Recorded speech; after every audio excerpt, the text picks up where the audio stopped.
imagine it's probably like learning Italian if you're Spanish. It's slightly different, but when you get under the skin a bit, it's very, very similar.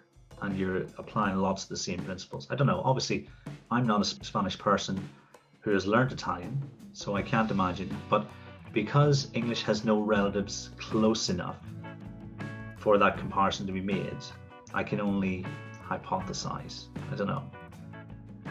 I think there's a bit of, again, it's probably a bit of a reach, but I think there's potentially a bit of variation theory in here as well, because if you know, if you're introduced to what a dog is and you see one dog, yeah, you've got an idea of what dogs are, but it's when you see a variety and you see different ones and perhaps things that aren't, that you get a sense of, a better, grasp on this concept. Equally, if you've only ever dealt with base 10, you don't even realize that this is an arbitrary choice, then how do you recognize really what base 10 is?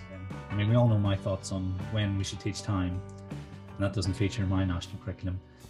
What are your thoughts on a task that shows multiple sort of the points being met, so to speak? So for instance, if you're reading time in quarters and you solve some sort of problem that involves using that, I'm not attaching numeric values to those quarters per se, but could you hypothetically say, okay, this child understands both fractions and time to the nearest quarter hour? Am I stretching?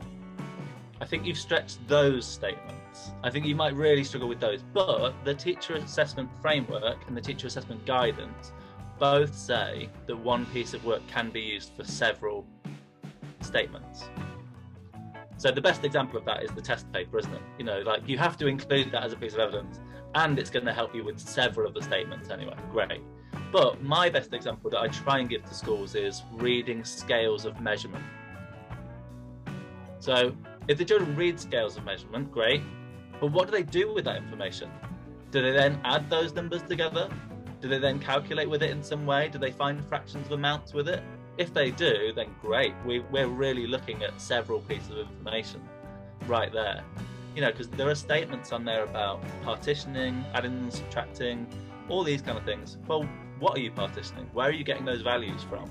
So if they're in context, like reading scales of measurement or quantities of money or that kind of thing, then yeah, absolutely.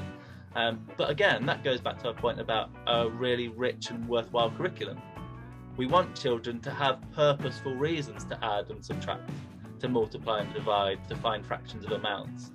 And statistics and measurement are great for that.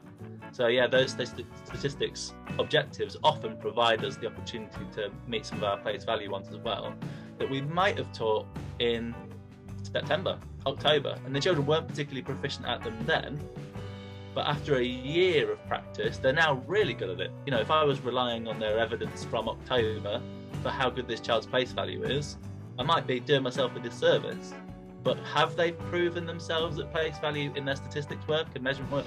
Yeah, they absolutely have. They've got better over time.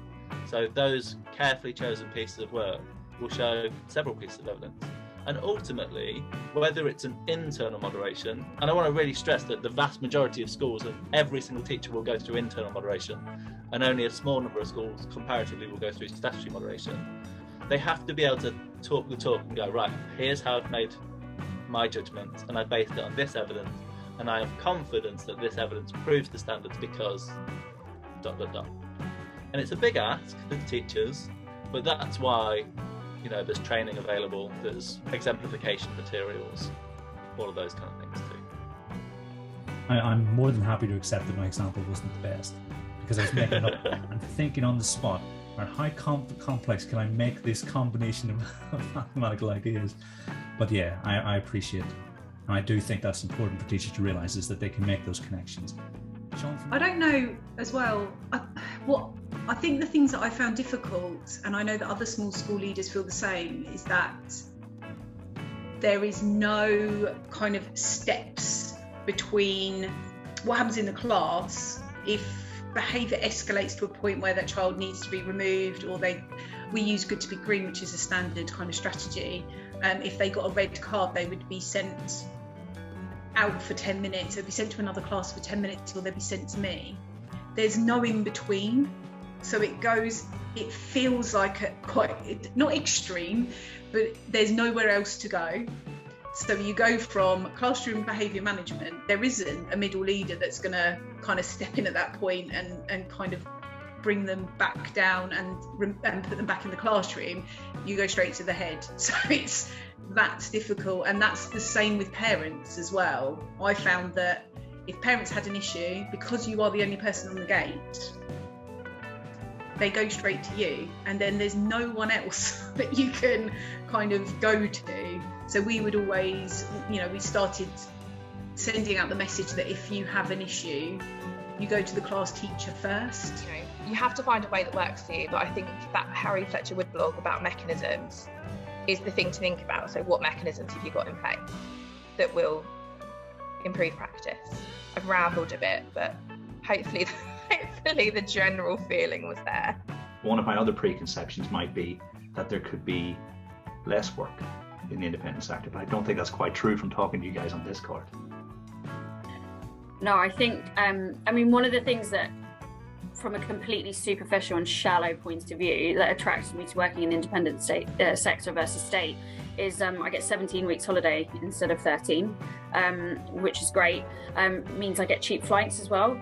I'm really lucky at my school that our chef feeds me really well, and I get a 3-course lunch every day, and she does a great job of fattening me up for Christmas.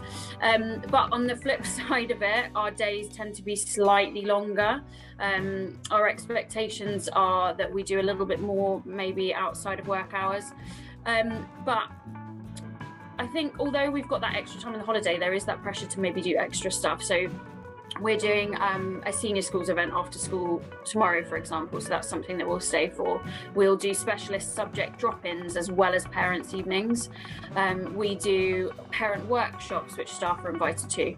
But again, I think it depends on your school. We make sure that we don't ask our staff to ever come in at weekends. So if we do any Christmas fairs, summer fairs or anything like that, there's no expectation for staff to come, because we're really conscious of making sure that work-life balance stays healthy.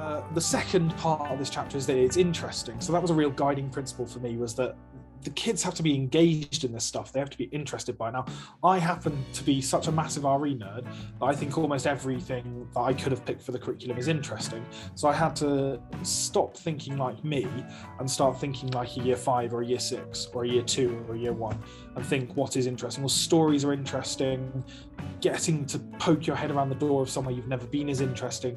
Getting to see the world through someone else, to understand someone else's motivations in the world is interesting. Looking at modern questions like climate change and war is interesting. So I thought it's got to be interesting.